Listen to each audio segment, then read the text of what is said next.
આજ તો મને છે ને જમવાનું બનાવવાનો બહુ કંટાળો આવે છે યાર. એટલો ગુસ્સો આવે છે ને થાકી ગઈ છું. આજ સવારનું બધું કામ કર્યું.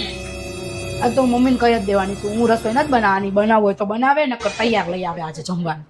હા થાકી જવાય યાર. કેતી આવું મમ્મી. અરે મમ્મી હું શું કહું કિસ્સુ છું? પણ મારી વાત તો સાંભળ. હા હમણાંથી તું પતલી બહુ થઈ ગઈ છે ને કેવી સરસ દેખાય છે. એનું બધું કામ જાતે કરે છે ને એટલે આમે શરીર તો ઉતરે જ. આપણા બધા સગા આવતા હોય છે ને એ કહેતા હોય છે કે તમારી બહુ કેટલી સારી મળી. મેં કીધું હા હો અમારે તો બહુ સારી છે. આ બધા વખાણ કરતા હોય છે. તો પછી અને આખો દિવસ કામ કરી કરીને થાકી ગઈ હોઈશ નહીં તો જા ઘડીક આરામ કર બેટા હવે હો જા. અને કઈ કહેતી હતી તું? હા મમ્મી એમ કહેતી હતી કે સાંજે જમવામાં શું બનાવું? અરે જો ને હજુ હાલ કામ પત્યું છે. સવારનું પત્યું ને તા એને સાંજની ચિંતા એને બધી ચિંતા. તમ તાર જે બનાવવું હોય ને બનાવજે એમ ખાઈ લઈશું. સારું. હો એવું બધાને પૂછવાનું નહીં તને જે ફાવે બનાવી. તમને ઢોસા બહુ ભાવે ને મમ્મી?